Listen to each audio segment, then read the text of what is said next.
appropriate solutions and then planning them and having them being incorporated. This is all things that are part of the challenge. They take time.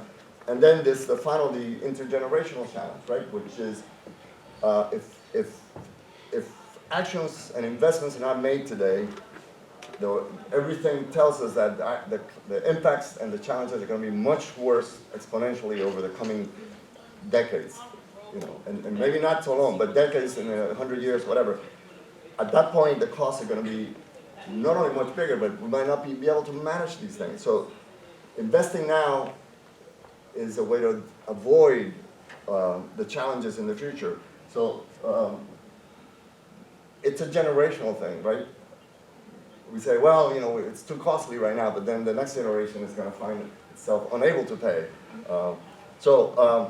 Just to kind of bring it all back, considering this thing that we're talking about, right? Things are going to get increasingly worse, barring some miracle, and I'm not into miracles too much. That things already are challenging, that vulnerabilities from inequality makes things worse, and that the fact that they're very good, even as an investor, high returns to try to solve both problems at the same time, because if you solve only one, later on in the future, the other one is not going to be tractable. So what communications and universities can thus help is in this, maybe that's a terrible word, but I've seen it a few times, multi-way engagement of topics, disciplines, and because it's the only way to grasp the magnitude of the challenge. And just finding ways to break out of silos. That's been a theme that we've seen. Out of silos in the research itself, and in silos in the people that communication takes place with, and the planning that goes on. So how to participate and engage with communities is a real challenge, and it takes time as well, because in a lot of communities, they said, we've seen this before, you just want to talk to us for a little bit, write a report, and go away. I think what needs to happen is to go, and this is my argument, is that I think we need to go beyond sort of disaster crisis and frantic response to horrible things that happen, because there are going to be more of these things. So the concept of preparedness, I would say, needs to, yes, get better and better at dealing with these sudden extremes that are going to continue, but also focus on the ongoing, longer-term thing, because that's more consistent with the kind of things that it takes to develop the relationships with communities that are essential to what we're all talking about here since yesterday, how to engage communities. So you need to find ways to bring all the things that need to be done in a way that they start working together. I'm glad that one of the topics in some of the other panels has been about the whole issue of the ethics of research and assistance in rushed circumstances, because sometimes it doesn't help. In Puerto Rico, there's a lot of stories about everybody well-meaning, lots of groups wanting to go and then going to the same people to help them, and then they don't even have the time to talk to you, never mind 30 of you, or having to play a role of coordinating people from the same university that didn't even know they were there at the same time. So, doing that's doing no harm. It goes beyond just physical harm, but just getting in the way of things. So I think just anticipatory, well-planned information is the key, and how to bring people and communities. I'm just going to have I'm wrapping up here. A couple of quotes from something that was published last year. Isabel Rivera Collazo is one of the 10 authors, and she's in the conference here. I haven't seen it yet, but it was a survey of social research on vulnerabilities, and there's some things that I thought were very good in terms of highlighting how this is not a simple, straightforward, there isn't one vulnerability. It's a very complex, multidimensional process that has social, political, economic, geographic, all kinds of local, international, and it gets into issues of how humans relate to each other, issues of power and access to resources. And these things are not randomly distributed, so it requires deliberate attention if you want to deal with them. And finally, everybody wants to talk about risk assessment, risk detection, risk avoidance, and that gets into issues of culture and belief and local practices and so on. So that's another aspect of communication that I think is really important to keep in mind, that it's not just we have a good technical solution, we just need to bring it to the people and then that's it. No, there's that factor. And I think this ties into what the conference is about, which is that an iterative process, meaning ongoing process of researchers and community residents jointly shaping the availability, dissemination, and use of knowledge increases the likelihood that it's going to be useful and actually used. So the challenges, foster, use the talents of the university to bring that shared vision with all the complexity of all the disciplines that it requires, and bring it together across disciplines, across communities. Well, this is getting a little repetitive perhaps, but taking into account this whole issue of the equitable, keeping in mind the equitable side of things. The rest is just, communicating. The role of universities, even the ones that are not research universities, and they're training the next generation. And if the next generation of professionals have a broad understanding of the complexity of these things, they're going to be well equipped to deal with it and also to talk about it effectively with their peers and their communities. And finally, I think the issue that universities are well adept, if they choose to help, is this problem of misinformation and disinformation. I mean, it's hard, as someone from a science background, it's hard for me to sometimes see the discussions that go on about, do you believe in climate change? And this is not a religious issue. This is like a facts and matters. So dealing with that kind of those are barriers to progress. And I think information, communication, the media, and the academic community have a role and a responsibility to deal with that, because they're entrenched interests. Even if they're not ill-intentioned, they're entrenched, and nobody wants to give up what they do easily just because it's in the greater good. I mean, it has to be a convincing thing. So I'm just going to leave it there.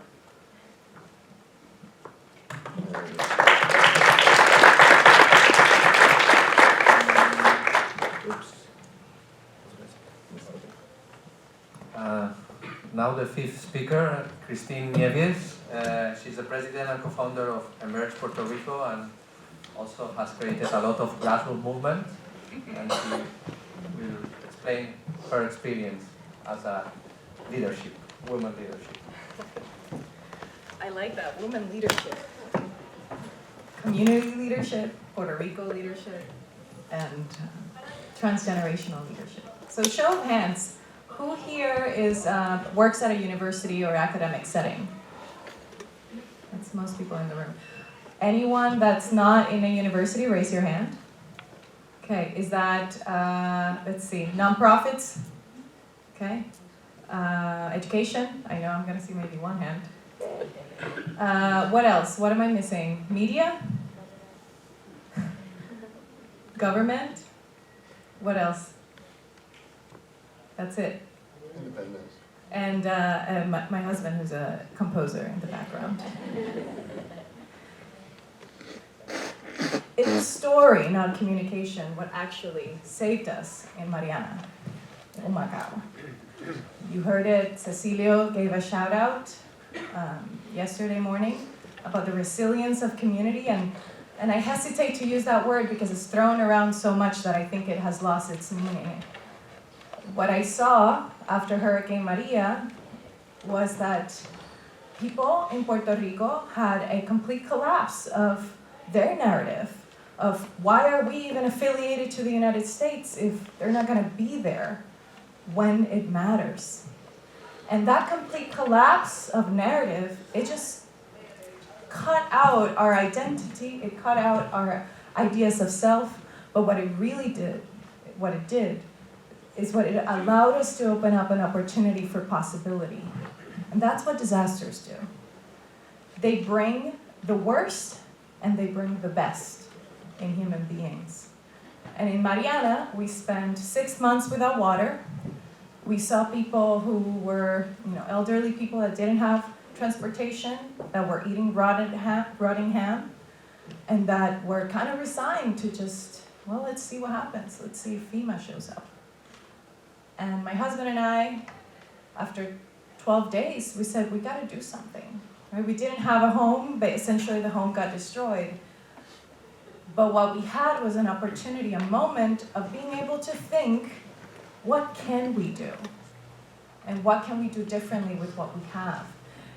And what we knew, and because Luis was raised in Mariana and knew the 30, 40 years of history of the festival of breadfruit in the community, he knew where the cooks were. He knew that there were cooks that could cook for hundreds of people. We didn't have to learn by, burning rice and having to throw away food. We had the people. So that's the first thing we did. And then after we found the cooks who said, yes, we will cook, then we found the facilities. Thankfully, there was a festival, so there was an industrial kitchen. And then we just put a date and said, next week, we're going to open it up and we're going to cook. We had no food. So how do you explain that? How do you explain the audacity to go on and do something without the resources when you are faced with extreme scarcity? And what stories are we telling ourselves about what we can and cannot do? What stories are we telling ourselves about what's possible?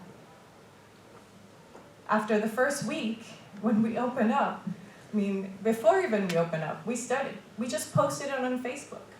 We drove out of the mountains into the city, and we posted a Facebook Live, and we made a call to action. Share this around the world. The aid is not getting to the people. There were hundreds of food coming in, and they was all stuck in the ports, and it was not getting to the communities. And we said, well, we just need, whoever is watching this, just show up to Mariana, look it up on Google Maps if you can find where the festival is. And our friends showed up. And then we fed 150 people the first day, and then 300, and then the word kept spreading. We had to act out of this, asking ourselves not whether or not we were going to be able to do this, but what was the right thing to do. And I think what we're here at Rise to ask ourselves is, what is the right thing to do now so that the future generations have a chance at least surviving on this planet? As I was listening to Bob, the quote by Audre Lorde sort of popped into my head, and I have to read it. "For the master's tools will never dismantle the master's house.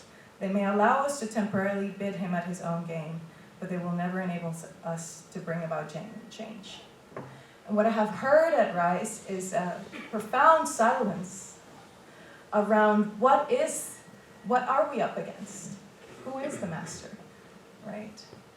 How can we dismantle this trap that we've built, because we have built it? And I believe that what we need to ask ourselves is, it is a part of humanity. It is a part of humanity that has gotten us here. As I was flying here from Puerto Rico, I had the opportunity to watch this great documentary. It's called Ice on Fire. And it said, we're just a very young species on Earth. We're so focused on humans, but we're actually very young compared to every other species on this planet. And we were curious, so we went on digging, and then we found something, and then we burned it up and didn't realize we were burning our furniture inside our home with the windows closed. So what's it going to take? What's it going to take for the next generation, for us to change? And why are we asking ourselves, what is it going to take for us to change behavior, to change our behavior?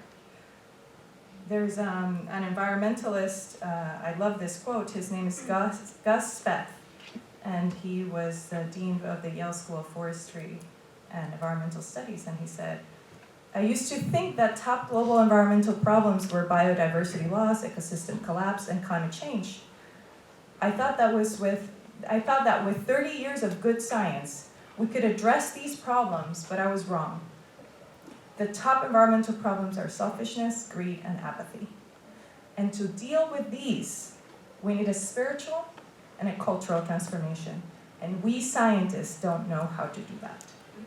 So I take this time to challenge Rise and what we can do to really ask ourselves, who else needs to be in the table for us to actually create profound change? How we come about creating the courses, one of the things that we learned after Hurricane Maria in Mariana is that there's no real process for community wisdom to get into the curriculum. To get into the curriculum of K to 12, to get into the classroom. And in fact, universities are really good about getting the best talented Black and brown kids out of their communities and continue to take them out of their communities and they never come back. I was one of them. I went to Penn, I went to Oxford, I had a great job in philanthropy, I was a TV show host, then I went and I was a professor, and nothing changed my life more profoundly than actually experiencing Hurricane Maria in a community with 6 months without power, without water, and 9 months without electricity. And that's when you see that we're kidding ourselves. All these solutions have no connection to the reality, to the timelines of real life, to the trust issues of communities that continue to see people recruiting in their communities and taking the best kids and they never come back and their communities continue to be blight. So what we need is to make sure higher education and K to 12 is training a generation of leaders that know how they can create jobs, opportunities, entrepreneurship, startups, whatever it is, to improve their communities and that they're advocates so that they feel that they're building a future for the next generation. Transgenerational solidarity, I haven't heard it yet, but that's what it's going to take. It's a completely different mindset shift because we are wired to think about us in this timeline. So we have to go against our evolutionary biology and our neurocircuitry and our cognition. But we have a lot of smart people in the room. So we should be starting to consider who's asking the research questions and where are they coming from? And how do we ensure that the people that are influencing who's asking the questions are the real people that are going to benefit from them? This is why we started Emerge Puerto Rico. Emerge Puerto Rico is a nonprofit that is just started right after Proyecto de Apoyo Mutuo Mariana, our mutual aid disaster relief. And what we want to do is train the next generation of leaders based on understanding what were the qualities, skills, and mindsets that were showing the best of humanity after Maria. Why were certain communities so powerful and getting so much attention after the hurricane, and why were others not so? What's the role of storytelling? What's the role of imagination? What's the role of regenerative practices, right? And then how can we teach that so that more young people know what to do? Because disasters are unplanned, and it's going to touch every one of us. So I leave it at that, and I'm really excited for the conversation ahead. Thank you.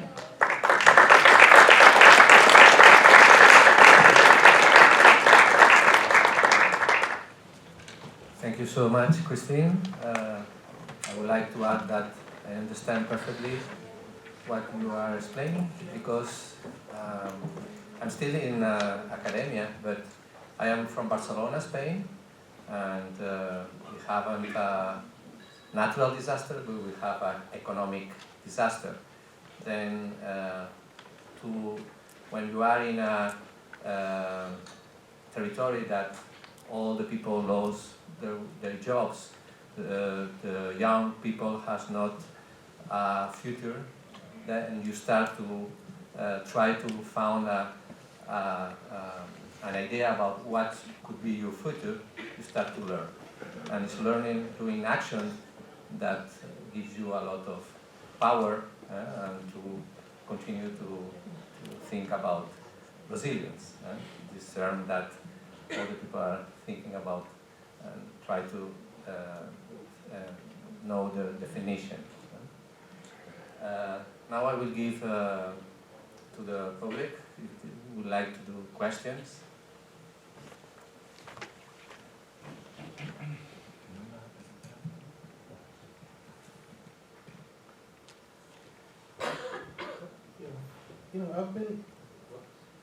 Hello? Yeah. I've been getting a little bit more and more concerned as, this conference goes on, because the solutions that people are talking about are more and more unrealistic. Okay, they require changing literally everything. Okay, and I'm pretty certain that any solution that requires changing literally everything is a solution that will never happen. Okay, for exactly the reasons that Christina just said. Okay, because the fundamental problems are what they've always been. Okay, selfishness, greed, and so forth. You know, I live in very far northern New York. Okay, and so, you know, but I'll mention a hurricane that hit the state of New York, okay, which was Hurricane Sandy. Okay, one of the things among many disasters that Hurricane Sandy caused was it put a lot of water and salt into the railroad tunnels that connect New York City to New Jersey. New York City's the biggest city in the nation, okay? And those two tracks are critically important for transportation, commerce, people getting to their jobs, and so on. In terms of infrastructure, there's probably nothing more important.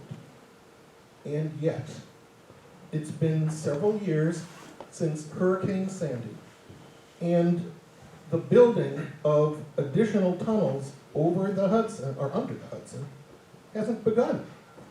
Okay, and the studies have been done, and everybody understands that to try to repair these tunnels will drop the capacity 60%, and that's the very best scenario. And even that hasn't begun. Okay, this is years after. So my concern is that a lot of what people are talking about requires, solution of transportation issues, energy issues, this issue, that issue. Now people want to bring in cultural issues, making sure we understand the nuances and having an individually designed solution for each and every community. And we have to do this over long periods of time, and we have to do it immediately, but we can't do it immediately because if we do it immediately, then we haven't worked with the communities that need this, and we might do the wrong thing. Okay, and so I think we're thinking of so many issues that have to be solved simultaneously before we can get started, that we guarantee that we will do nothing. Okay, which is what's pretty much happened with something rather simple. Okay, which is we've got critical tunnels across the Hudson that need to have additional capacity, so we need to build more of them. And we can't even get people together on that because every time somebody starts to discuss this, somebody brings up 500 other issues that need to be handled simultaneously. Sorry to say this, but we seem to be incapable of prioritization. Okay? What is the top priority? What's the priority after that? In Puerto Rico, what is the top priority? Okay? Let's have a plan and derive one quickly because people are dying. Okay? To address that, not perfectly, because we can't do it perfectly in the time span that's necessary to keep people alive. And so what's a good enough plan? Okay, you can't let as the cliche goes, you can't let the excellent be the enemy of the good. Okay, what's the second highest priority? Okay, 5 minutes after we decide what the first one is, let's start working on that. What's the third highest priority? Plans that require everything to change simultaneously, I'm really afraid are recipes for doing nothing. And that's a big concern that I have. I think this conference needs to focus, okay, and identify specific issues, right? A small number that don't require, everything to change simultaneously, and start there.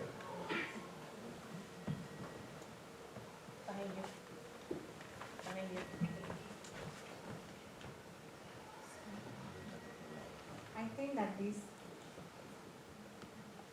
it working? You have to hold it real close. As I have heard and observed from day one, I have noticed that a lot of words have come across very often. And one of that is lack of communication, lack of priorities, lack of preparedness, lack of access. And when we are thinking about change, change is painful. Nobody wants to change. And when we are looking at solutions, we have a tendency to think and look at what the other person can do to change this. But the least thing that we think is, what can I do? I think that change starts with oneself. If you don't acknowledge the fact that there is a change that has to be made and that you have to collaborate with other people, we will not find any solutions, because we become very proud about what we own, very territorial, and this is me, this is my side, this is my territory, you don't get into this. And that is part of the issue. Because people do not communicate, because why do I have to communicate you? Again, a matter of power and control. That's the basic fundamental thing. Who owns the information? Who has the knowledge? Who is sharing the resources? Who is coordinating? Who is delivering? Who is taking action off or lack of action off? And I think that that's the basic problem. We are the problem, you know?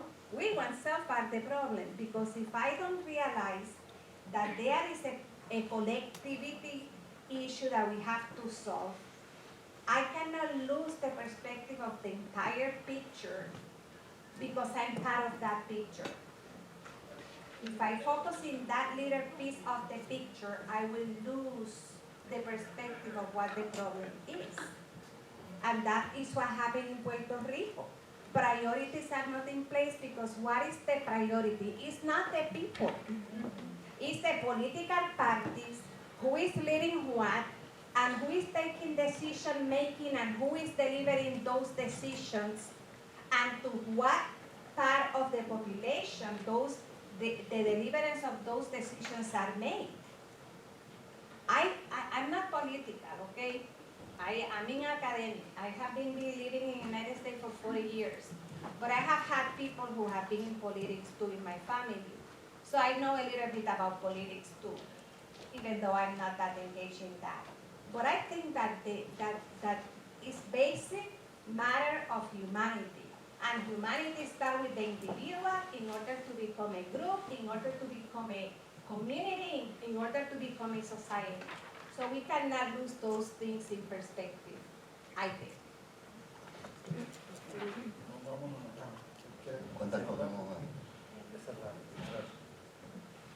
It works?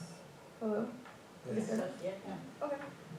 So I'm a student here at this university, and I thought it was interesting how Louis, right? Louis? Yes. Louis, okay. So it was interesting how you mentioned increasing response training programs from universities, because I've run into many students even who don't really even think about like what they would do a natural disaster happened. So I was just wondering the whole panel's opinion on requiring students to take a response class, like an emergency response class for like credit. Thanks for the questions. First, I'm going to, I agree with the colleagues what he said in terms of priorities. Precisely, we are here for a great diverse discussion from the perspectives of the different persons, specialists that came to the conference. And then after that, we have to make a wrap up now and then establish priorities. We are talking about our own experience in Puerto Rico and how we dealt with that. So as both of you said, there are a lot of issues, and we can attend and respond to all of them simultaneously. Nobody, no organization, no government have that capacity, no? So after that, what was done, what we did good, what was done wrong, no? And what changes need to respond better, and how we can prepare people at all communities establishing, priorities, as the colleague already said. So, in terms of your questions, yes, the students are a very important part of the university. Perhaps it's the most important part of the universities, because without students, there are no professors, there are no infrastructure. In terms of the University of Puerto Rico, a lot of students for our public health school responded to the emergency, as well as from the School of Medicine. And groups were formed practically after 48 hours of Maria. There were some of our students, faculty members, and people from the different schools, principally the School of Public Health and also the School of Medicine of the Medical Sciences campus, and from other campuses also. In Puerto Rico, we have a great empathy in these things, and we respond quickly to human needs.